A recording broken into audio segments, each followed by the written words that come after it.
Merci beaucoup pour ton invitation et je suis très heureux d'être là dans ce département que j'aime beaucoup. Bon, moi, pour me présenter très rapidement, il se trouve que je connais bien l'agriculture parce que je suis du côté de ma mère d'une famille d'agriculteurs du Lot-et-Garonne, un département très tourné vers l'horticulture, l'arboriculture, enfin une belle diversité de cultures. Et puis, j'ai aussi étudié les sciences politiques et l'histoire, et j'écris des livres, j'enseigne à Sciences Po. Et effectivement, j'ai beaucoup réfléchi à la place de l'agriculture dans notre contrat social, et à la place qu'elle va devoir retrouver, parce qu'il me semble qu'elle a été invisibilisée, et je vais essayer d'expliquer pourquoi, la place qu'elle va devoir retrouver dans les années qui viennent, à l'aune des grandes transitions que nous traversons, transitions environnementales bien sûr, mais aussi les questions liées à l'eau, à l'aménagement du territoire, à l'alimentation. Alors, peut-être, ça paraît une banalité de le dire devant vous, mais depuis 700-800 ans, ce qui singularise la France en Europe de l'Ouest, c'est quand même sa puissance agricole. Alors, j'ai trouvé une citation que je trouve intéressante. Henri IV se désolait souvent de ne pas avoir de mine d'or, contrairement aux Habsbourg, à Charles Quint, qui avait les mines du Pérou.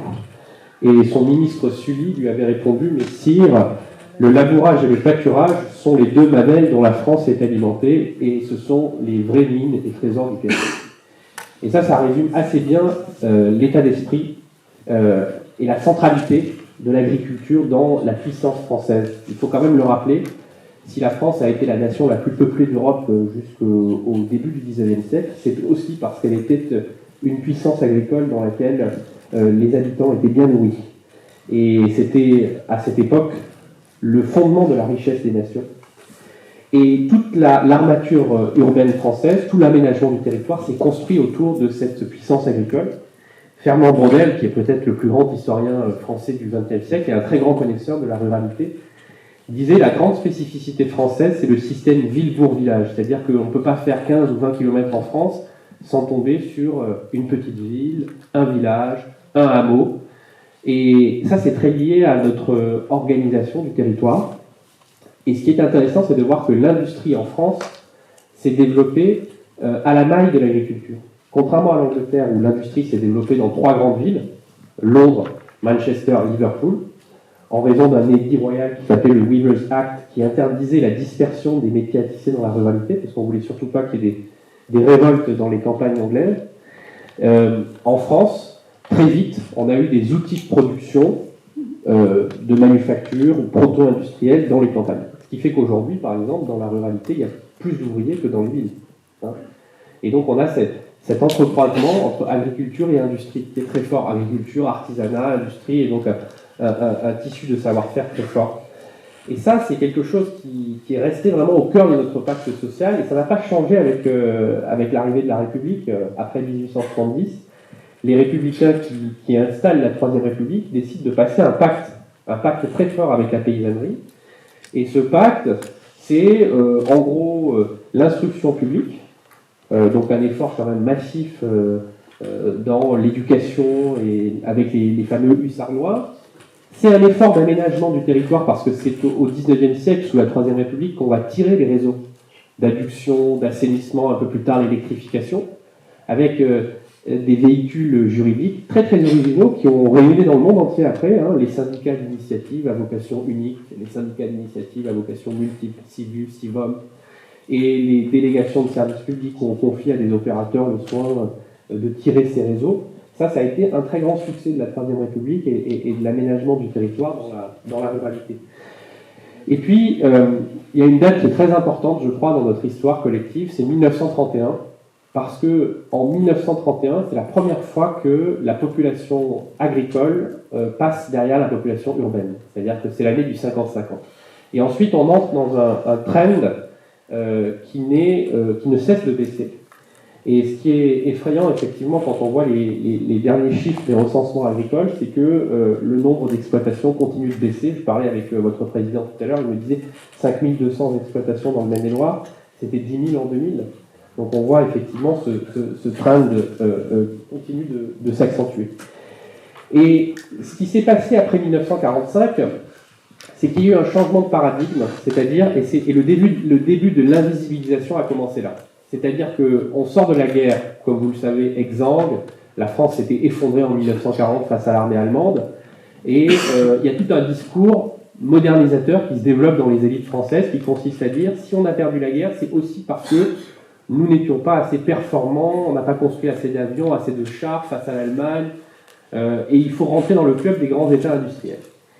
Et vous le savez, après 1945, il y a des liens très forts entre la France et les États-Unis, le plan Marshall est là, il y a des missions qu'on appelle les missions de productivité qui envoient aux États-Unis à la fois des ingénieurs, des hauts fonctionnaires, mais aussi des agriculteurs, des syndicalistes de l'agriculture, pour observer ce qui se fait aux États-Unis. Et l'heure est à la culture du grand, la culture des gains de productivité. Et donc ce qui va se passer, c'est qu'on va demander à la fin des années 40 aux agriculteurs un immense effort de modernisation, d'augmentation des rendements, et ça se voit avec les rendements très spectaculaires dans les céréales, dans plein de denrées. Dès les années 50-60, on voit des augmentations très significatives.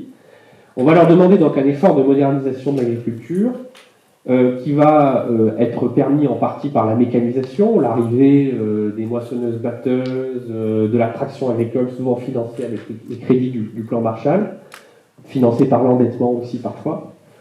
Mais, si vous voulez, la contrepartie de ça, donc il va y avoir une gigantesque modernisation de l'agriculture qui va être permise aussi par des gens pionniers auxquels je veux rendre hommage, parce que c'est des gens qui ont joué un rôle majeur dans le développement de la France d'après-guerre, les Michel de Bacquis, vous les connaissez, tous les réseaux, on est en terre jassiste ici, tous ces réseaux, tout ce syndicalisme agricole a joué un rôle de partenaire absolument majeur de l'État dans la modernisation des années d'après-guerre. Mais le grand paradoxe, c'est que cette modernisation économique va se payer d'une forme d'invisibilisation dans le contrat social. Premièrement, l'exode rural. Beaucoup de paysans quittent le monde rural, ou quittent en tout cas le travail de la terre. Alors, il faut un petit peu relativiser l'exode rural, parce que quand on dit l'exode rural, les gens pensent que tout le monde est parti à Paris. En fait, il y a une géographe qui a montré que le seuil de la ruralité, il est fixé à 2000 habitants. Si on l'avait porté à 5000 habitants, il n'y aurait quasiment pas eu d'exode rural en France. C'est-à-dire qu'en fait, quand on quitte les champs, souvent, à la fin des années 40, le début des années 50, on va dans la petite ville la plus proche. Mais on ne travaille plus la terre. Donc, il y a une sorte de civilisation paysanne qui était constitutive de l'identité de la France depuis presque un millénaire, qui petit à petit disparaît. Et pour moi, c'est l'événement historique et même anthropologique le plus important du XXe siècle en France. Parce que cette civilisation était vraiment constitutive de notre identité collective. Et on est à l'heure où, comme je le disais tout à l'heure, il faut faire des gains de productivité. Dans l'entreprise, ce qui prédomine, c'est, vous savez, la division, l'organisation scientifique du travail. Donc dans les industries, on découpe le travail en tranches. Vous connaissez ce film de Charlie Chaplin, Les temps modernes, où toute la journée il visse un boulon, et donc il y a une forme de déshumanisation qui se produit par rapport à ce travail-là. Mais ce qui est intéressant, c'est que le modèle de la division du travail en entreprise, on l'applique aussi à l'échelle de la France. Et donc on dit, en gros, Paris, ça reste le système nerveux central, on va créer des métropoles régionales qui sont les métropoles d'équilibre, et la campagne, la ruralité, ça va être le grenier de la France. Donc, en gros, on dit aux agriculteurs, nourrissez les Français, conquérez des parts de marché à l'export, mais surtout ne soyez pas trop bruyants. Et moi je trouve que les agriculteurs ont été extrêmement dociles dans cette opération de modernisation. Regardez par exemple les artisans qui ont connu la même évolution avec les grandes surfaces, etc. Ils étaient extrêmement bruyants. On a eu le mouvement Poujade par exemple. Les agriculteurs, eux, ils ont joué le jeu en quelque sorte. Et ils n'ont pas vraiment été payés de retour. Et ça, c'est ce que je vais essayer de vous montrer. Et donc, c'est intéressant parce que, si vous voulez, ce modèle de modernisation, il a cours jusque dans les années 90, dans l'état d'esprit collectif. Et puis, dans les années 90, il y a un changement. On a un changement de regard sur la ruralité, mais pour moi, ce changement de regard, je vous le dis cash, il n'est pas meilleur. Et quel est ce changement de regard? C'est que, de plus en plus, parce que les représentations collectives sont forgées par des urbains diplômés qui connaissent rien à la réalité de l'agriculture, c'est la campagne vue comme un pays de cocagne, vue comme un lieu dans lequel on va installer des résidences secondaires, de l'écotourisme, des gîtes, etc. Et on a dès ces années-là, un phénomène où des néo-ruraux, c'est-à-dire des urbains métropolitains souvent, viennent se réinstaller dans les campagnes, mais sans comprendre, au fond. Ils croient que c'est un décor de cinéma. Et donc ça crée les conflits que vous connaissez. Hein, alors il y a les choses folkloriques, c'est le chant du coq ou les questions sur la chasse, et puis il y a des choses plus sérieuses. L'agriculture et la ruralité, c'est un espace productif. Et je le disais tout à l'heure, parce qu'il y a ce lien entre agriculture, artisanat et industrie en France, c'est un espace essentiel à la production, et donc à notre contrat social. Et ça, c'est un truc qu'on oublie complètement, on pense qu'on vient dans un décor de carte postale. Et moi, ce que je redoute, c'est que c'est cette conception-là qui, dans l'imaginaire collectif, est en train de s'imposer. Et je pense que la clé, parce qu'on a entendu ce matin, c'était extrêmement intéressant d'entendre les différents problèmes concrets qui se posent à vous autour des zones humides, autour de la chasse, du schéma synergétique, autour des prix aussi d'achat et du circuit de distribution. En fait, je pense que la clé la clé de tout, c'est d'arriver collectivement en France à changer de représentation sur la ruralité et l'agriculture.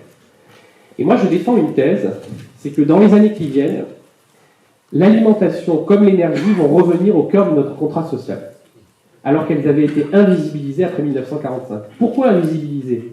Pour les raisons que je vous indiquais sur l'agriculture, c'est-à-dire, en gros, augmente tes rendements et tais-toi. Hein, et on allait dans les supermarchés, on achetait des choses, on ne savait même pas d'où ça venait, comment ça avait été produit, c'était juste la culture du plus bas prix possible. Et donc on essorait les agriculteurs. Sur l'énergie, si vous réfléchissez, c'est pareil. C'est-à-dire que jusqu'en 1945, l'énergie dominante en France, c'est le charbon. Le charbon, pour le produire, il faut des mines, il faut des ouvriers, donc il y a des syndicats, c'est visible dans le paysage, c'est un vrai problème social, c'est un vrai sujet social. À partir de 1945, c'est quoi l'énergie de référence en France? C'est le pétrole. Et le pétrole, on le prélève au Moyen-Orient, donc très loin, c'est un fluide, ça circule dans des tuyaux. Il n'y a pas d'infrastructure en France à part les terminaux de distribution, la pompe à essence, etc. Et donc, ce n'est pas un problème social. Et la culture qui domine à ce moment-là, c'est qu'on veut surtout rien savoir des conditions de production, on veut rien savoir des opérateurs, que ce soit les agriculteurs ou les énergéticiens, et surtout, il faut que ça soit le moins cher possible.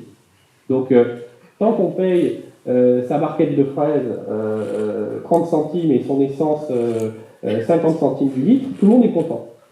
Nous entrons dans une période de turbulence. Ces turbulences, vous les vivez au quotidien, puisqu'elles vont elles affectent déjà vos modèles économiques, vos façons de travailler, etc. Mais si on les pense bien, et pour bien les penser, il faut remettre l'agriculture au cœur du contrat social, elles offrent l'opportunité de construire ce que j'appelle un véritable pacte de la valeur entre les agriculteurs et la nation française.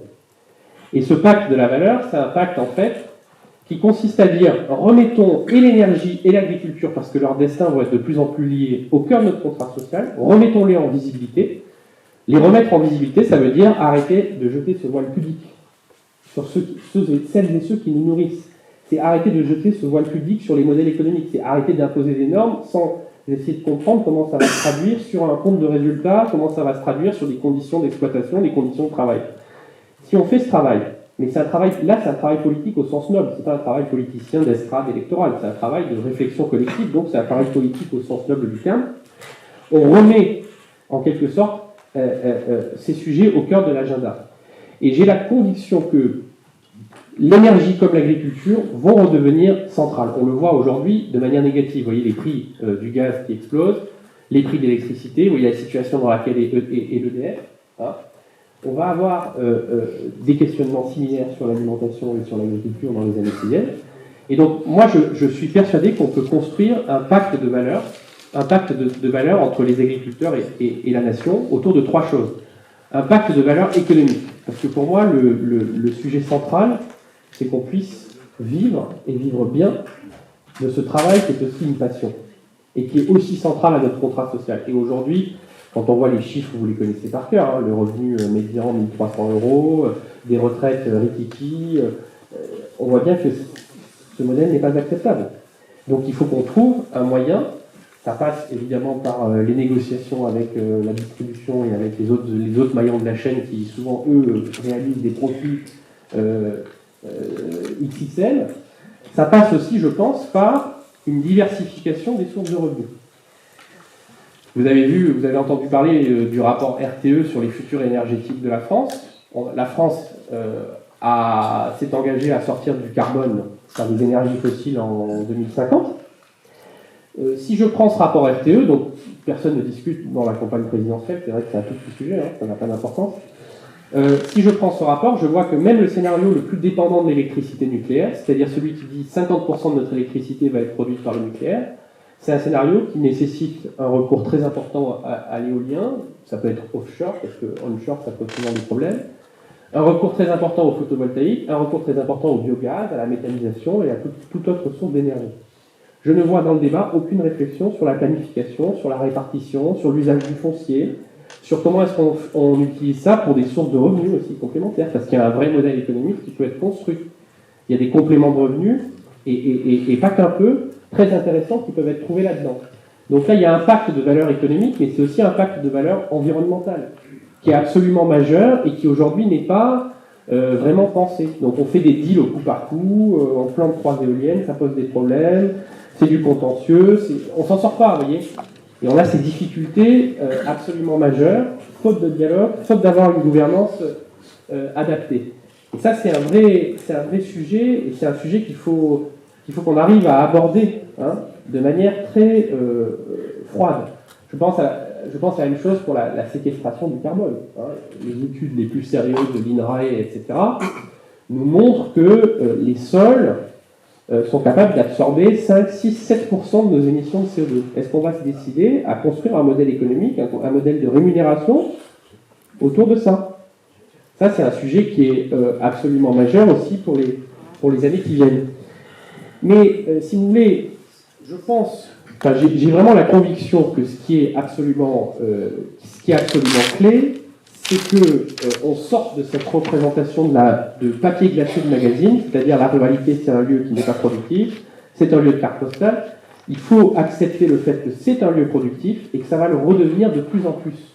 Et que ça doit revenir au cœur de notre contrat social et de notre récit national. Donc déjà un changement de mentalité, un changement de récit qui est absolument majeur et qui, je crois, aujourd'hui n'est pas du tout à l'œuvre et qui n'est pas du tout engagé, et je trouve dommage qu'on ne profite pas de cette campagne présidentielle pour le faire, parce que pour moi c'est vraiment un des sujets les plus importants des années à venir. Cette transition compétitive de l'agriculture, de l'alimentation et de l'énergie.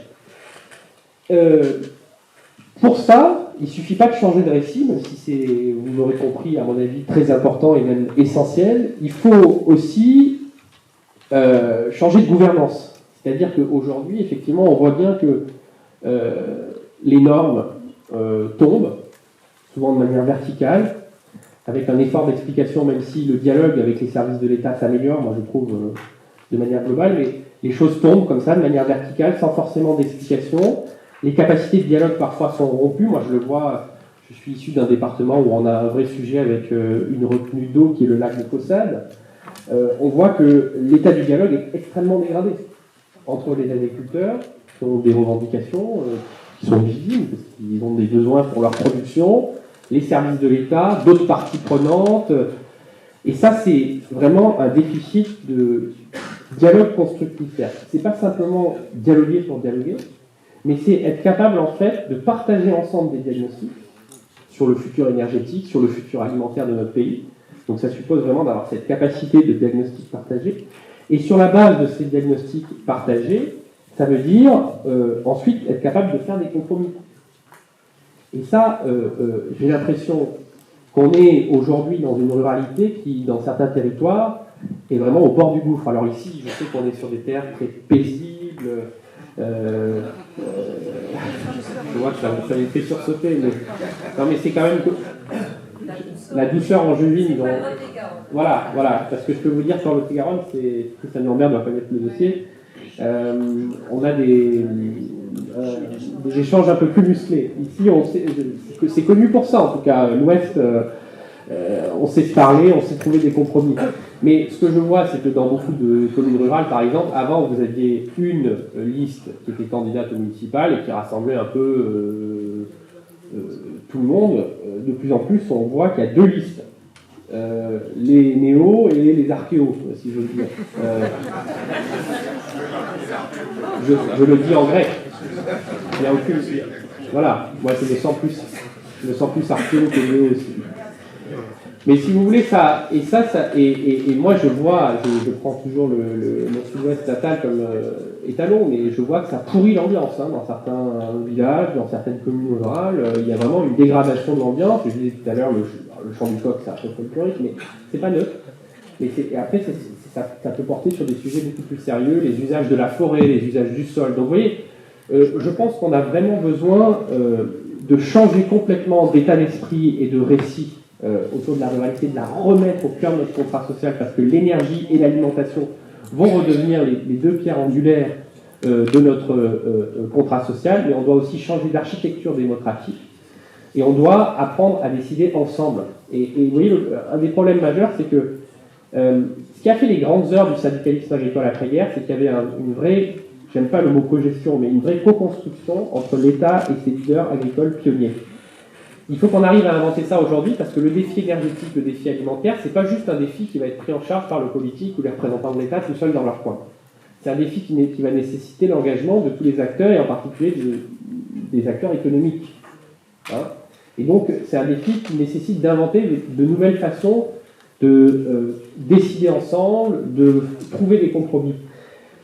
Et moi, je crois qu'on va de plus en plus vers un monde dans lequel la valeur économique, la valeur environnementale et la valeur sociale ne sont pas distinctes.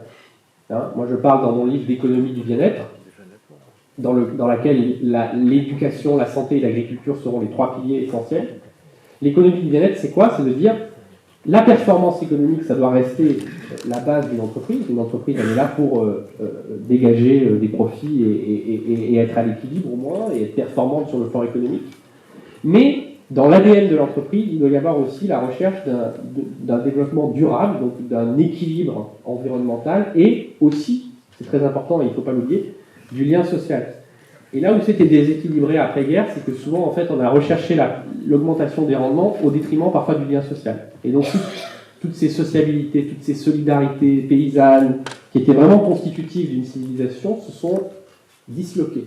Et les sociétés d'individualisme dans lesquelles on est aujourd'hui, et une forme de misère morale aussi, dans laquelle on est aujourd'hui, s'explique par le fait qu'on a poussé à fond le développement du rendement, sans penser la solidarité sociale. Et bien moi, je pense qu'il faut qu'on change de modèle économique, qu'on aille vers un modèle qui soit à la fois performant et rémunérateur. Et aujourd'hui, on a quand même réussi l'exploit en fait, d'avoir un modèle qui n'est pas rémunérateur pour les paysans, qui a détruit du lien social et qui pose des problèmes environnementaux. Donc je pense qu'on peut faire infiniment mieux. Et ce qu'il faut, c'est juste le faire, pas dans l'invective, pas dans le slogan, pas dans l'ignorance crasse des réalités que vivent les gens, mais au contraire dans le dialogue, dans le partage de diagnostics et dans une forme de planification territoriale. Mais quand je parle de planification, c'est pas l'organe vertical qui va décider tout seul à la place des autres, mais c'est au contraire la capacité à mettre autour de la table tous les acteurs et de dire, ben voilà, cette transition compétitive, terroir par terroir, comment on s'y engage, comment on se prépare aux grandes évolutions et aux grands changements, y compris climatiques, qui vont être les nôtres dans les années qui viennent. Comment est-ce qu'on rémunère la production énergétique, le piégeage du carbone, tous les services qu'on appelle un peu pompeusement services environnementaux, mais qui sont effectivement rendus par les agriculteurs. Et ça nécessite, je crois, beaucoup de dialogue, beaucoup de sérénité et pas d'excitation particulière. Et puis, peut-être un dernier mot sur le fait que je pense que ce changement de récit est absolument majeur si on veut éviter l'écueil de la non-transmission. On a aujourd'hui un âge moyen de l'exploitant qui est de 52 ans. On a un quart des exploitants qui ont plus de 60 ans. On va avoir dans les 10 prochaines années, j'imagine que c'est votre quotidien ici, mais de vrais sujets sur l'exploitation. Et moi, je crois que sur la transmission, je crois que le cœur du sujet, c'est vraiment d'arriver à changer de regard et à changer de récit, et souvent le reste suit. Et c'est ça qui nous manque. On est vraiment à un tournant. Toutes les pièces du puzzle sont là sur la table, mais il nous manque cet effort collectif d'imagination et cette volonté d'y aller ensemble. Et moi, c'est un peu le message que j'essaye de porter, avec tous les arrangements institutionnels que ça suppose. Moi, je prends souvent l'exemple de la politique de l'eau, qui est un vrai sujet. Aujourd'hui, la politique de l'eau, on a décidé, quand on a créé la taxe Gemapi, par exemple, que ça allait être pris en charge par les intercommunalités. Mais le périmètre administratif d'une intercommunalité, souvent, il n'a rien à voir avec le périmètre hydrogéologique du bassin versant. Donc, le sujet, c'est pas de confier à 3 élus intercommunaux le soin de décider la politique de l'eau. C'est de construire, à l'échelle du bassin versant, une véritable conférence des parties prenantes, avec les agriculteurs, avec les riverains, avec les élus, parce qu'ils sont quand même là pour ça aussi, et avec l'agence de l'eau, et de construire une politique à l'échelle du bassin versant. Et ça, ce que je dis là sur l'eau, qui est un sujet majeur, ça peut se décliner sur une infinité d'autres sujets. Voilà, alors j'espère que je suis pas trop long, parce que j'avais peur qu'on dérape. Mais voilà peut-être les convictions que je voulais partager avec vous ce matin.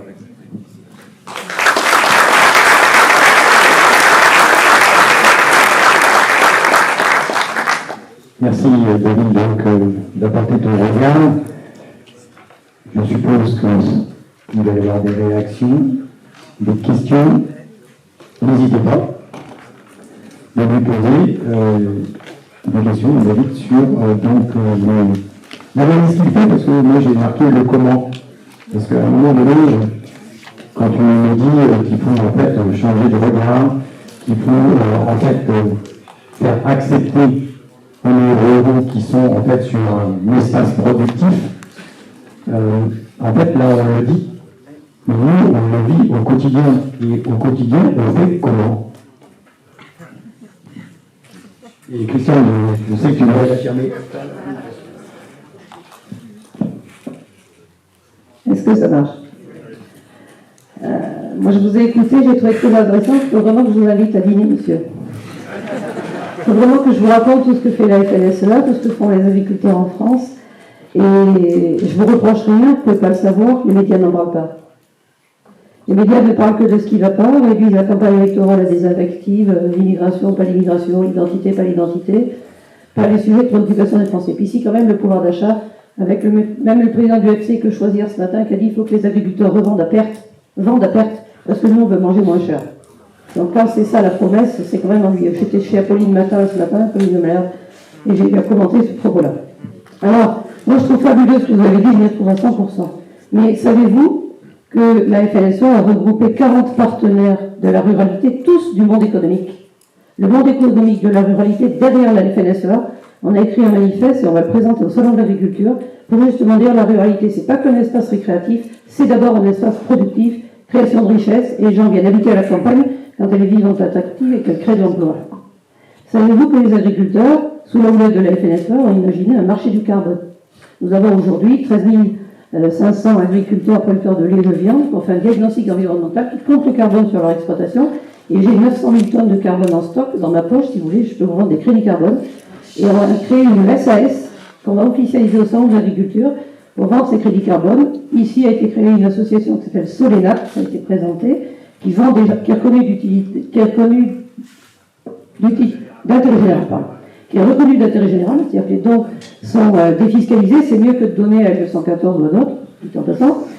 Et donc, on a fait tout ça, on vend des prestations de services environnementaux. La difficulté, c'est que la FNSEA est en train de changer, en train de porter tout ça. Vous allez citer effectivement Michel de Baptiste. Jean Boissonnat, qui est quelqu'un qu'on aime beaucoup ici, qui est un journaliste humaniste et qui avait un vrai engagement, a dit la grande chance de la France, c'est que quand il y a eu De Gaulle et Pisani, il y avait en face la FNSEA et les jeunes agriculteurs responsables qui ont porté ce co-développement. Et cette co-gestion, et c'est pas un gros mot.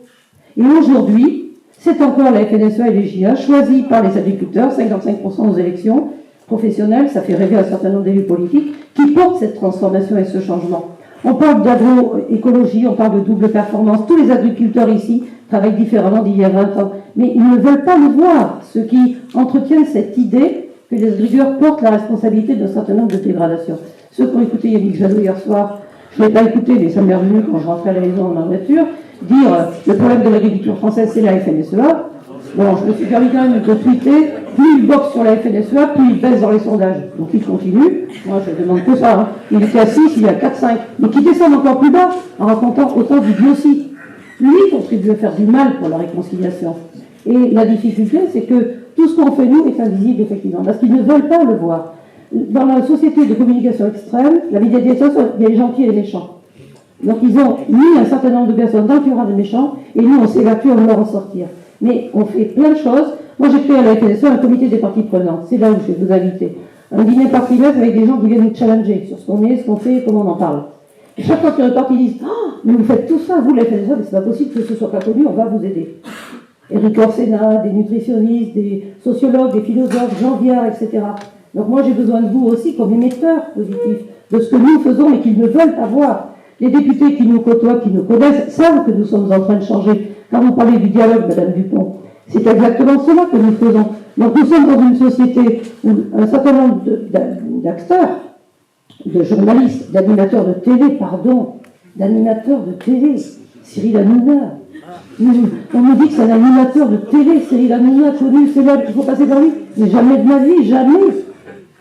Entretient cette espèce de clivage où il faut se boxer, il faut faire des punchlines pour arriver à être réputé.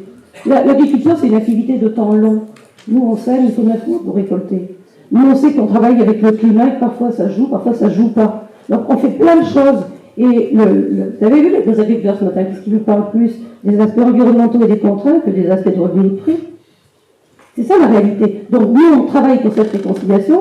La FNSEA fait un immense boulot sur la lutte contre le changement climatique, avec un livre qu'on a écrit l'année dernière. En plein confinement, on a quand même bossé. Et donc, je peux dire que le sentiment d'injustice que j'ai entendu ce matin, moi je le ressens, mais c'est mon carburant pour encore plus faire, pour qu'on soit reconnu. Alors, je vais vous présenter le sujet carbone, le sujet prestation de services. Je vais vous présenter tout ça, et après, on va le dire ensemble si vous voulez bien. Merci.